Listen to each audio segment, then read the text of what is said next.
Hello students. I hope आप सब अच्छे होंगे। क्लास टेंथ आपका ख़त्म हो चुका है और आप बहुत जल्दी क्लास इलेवेंथ में चले जाओगे।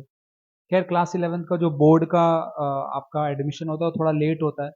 बट अगर आप कॉम्पिटिटिव एग्जाम की तैयारी करोगे तो वो बहुत जल्दी शुरू हो जाएगी। ठीक है।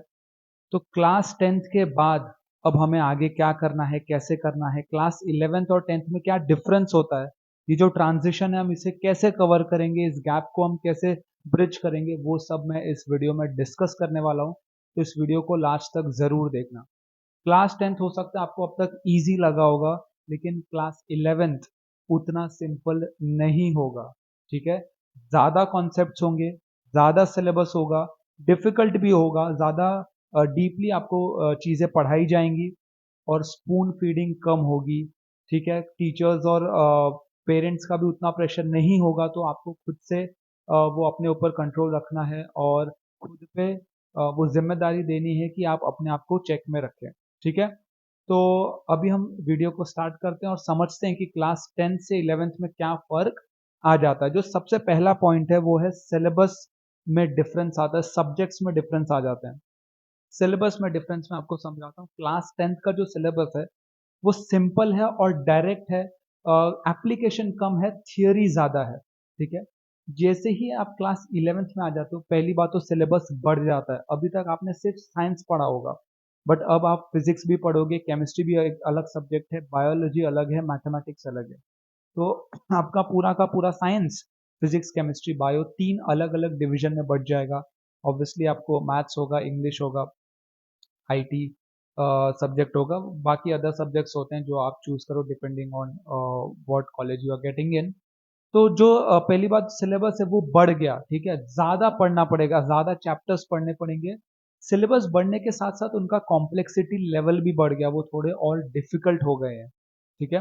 वो टेंथ जैसा डायरेक्ट नहीं होगा, एप्लीकेशन बेस्ड होगा। थोड़ा ज्यादा डीप अंडरस्टैंडिंग आपको कॉन्सेप्ट का रखना पड़ेगा। जैसे मैं आपको एग्जांपल समझाता हूँ।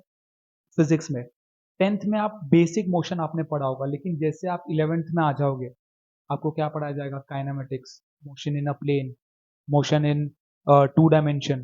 ठीक है। उसके बाद आप कैलकुलस बेस्ड फिजिक्स करोगे, जहाँ पे आपको कैलकुलस का यूज करना पड़ेगा, जो कि आसान नहीं होता। केमिस्ट्री में, मैथ्स में अगर मैं आपको एग्जांपल दूं, तो आपने मैथ्स में क्या पढ़ा था, अलजेब्रा पढ़ा था।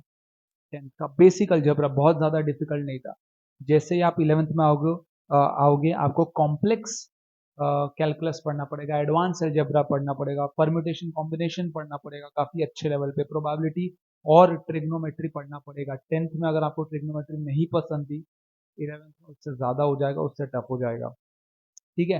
तो जब मैं ये कहता हूँ कि सिलेबस बढ़ जाएगा और ज्यादा डिफिकल्ट हो जाएगा, तो आपको डरने की जरूरत नहीं है।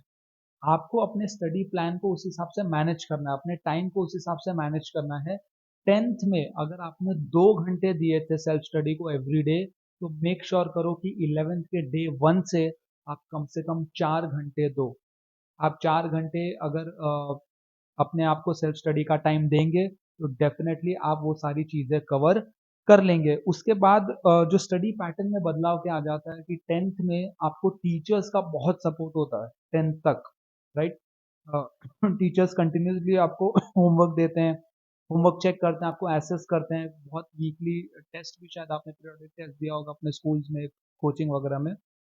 तो ये जो है वो अब थोड़ा कम हो जाएगा, स्पून फीडिंग कम हो जाएगी, टीचर्स का ध्यान पर्टिकुलरली आप पे उतना नहीं होगा जितना स्कूल में होता है। मैं कॉलेज की बात कर रहा हूँ। तो जो एक्स्ट्रा गाइडेंस है वो शायद उतना ना मिले। टीचर्स ऑब्वियसली पढ़ाएंगे आपको, लेकिन वो extra guidance, personalised student guidance शायद आपको ना मिले। तो उसके लिए आपको प्रिपेयर रहना है। मेन बात यही है कि खुद पे आपको भरोसा रखना है, खुद मेहनत करनी है, पढ़ाई करनी है, और अपना, जैसे मैंने बताया, 2 घंटा आप टेंथ में पढ़ते थे, तो कम से कम 3 से 4 घंटा आपको इलेवेंथ ट्वेल्थ में पढ़ना पड़ेगा। उसके बाद जो आता है that is formula based versus concept based questions. Questions बदल जाएंगे। टेंथ में अब तक क्या था, फॉर्मूला बेस्ड था।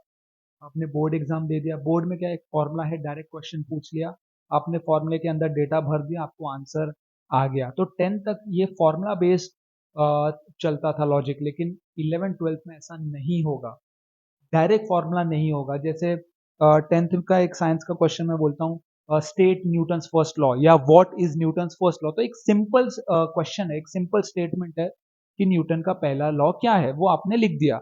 लेकिन यही क्वेश्चन को अगर मुझे 11th के बंदे को पूछना हो या 12th के बंदे को पूछना हो, तो मैं बोलूंगा कि एक स्लाइड है, एक वेज है जो फ्रिक्शनलेस है, मैंने एक बॉडी रखा जिसका मास m है, वो स्लाइड कर रहा है, तो बताओ एक्सेलरेशन क्या है। तो वही जो क्वेश्चंस है वो थोड़े डीपर लेवल पे चले गए, एप्लीकेशन पे चलेगा। मैं न्यूटन के लॉ को सिर्फ पूछ नहीं रहा हूँ, मैं बोल रहा हूँ अप्लाई करके भी दिखाओ। तो ऑब्वियसली आप अप्लाई तभी करोगे जब आपको वो लॉ पता होगा। तो इससे मैं दो चीजें आपकी टेस्ट कर लूंगा कि आपको लॉ पता है या नहीं, और पता है तो क्या आप उसको अप्लाई कर पा रहे हो या नहीं। तो ये जो है फॉर्मुला बेस्ड अब तक आपका 10th में चल रहा था, अब वो आगे चलने वाला नहीं है। आपको कॉन्सेप्ट बेस्ड क्वेश्चंस जो है वो करने पड़ेंगे। इसके बाद जो सबसे बड़ा चेंज है वो है board versus competitive exam. 10th में आपका गोल क्या था? बोर्ड में अच्छे मार्क्स लाने, बोर्ड में अच्छे मार्क्स लाने, ये आपका 10th में गोल था। अब क्या है? आपको जेई क्रैक करना है, नीट क्रैक करना है, सीयूईटी क्रैक करना है, एनडीए क्रैक करना है। यानी कि अब आपका जो एम है वो नेशनल लेवल पे जा चुका है। बोर्ड, अगर आप स्टेट बोर्ड से तो स्टेट लेवल होता है, अगर आप सीबीएसई बोर्ड में है तो भी उसमें कंपैरिजन नेशनल लेवल पे नहीं होता, कोई रैंक वैसे नहीं बन के आएगी, आपको सीजीपीए मिल जाएगा। लेकिन जैसे ही आप जेई नीट की तरफ चले गए, जैसे आप सीयूईटी एनडीए की तरफ चले गए, अब आपका कंपटीशन एंटायर इंडिया है। 15-15 लाख बच्चों से आप compete करने वाले हैं। तो ये जो फर्क आ गया कि अभी तक हमको 10th बोर्ड पे फोकस करना था, सिर्फ बोर्ड में अच्छे लाने थे, और अचानक से अब आप नेशनल लेवल एग्जाम्स में बैठोगे और आपके रैंक्स लाखों बच्चों के बीच में बनेंगे। ये बहुत बड़ा ट्रांजिशन होता है जो आप फेस करोगे। 90% सिलेबस, कोई भी कॉम्पिटेटिव एग्जाम जो आप 12वीं के बाद देते हो उसकी शुरुआत 11th में हो जाती है। ठीक है, उसकी शुरुआत 11th में हो जाती है। तो मैं 3-4 टिप्स जल्दी जल्दी दे देता हूं आपको कि आपको 11th को स्मूथली कैसे करना है। सबसे पहले डेली स्टडी प्लान बनाओ, डेली स्टडी प्लान बनाओ। Start early, don't pile up. Day one से पढ़ना शुरू करो।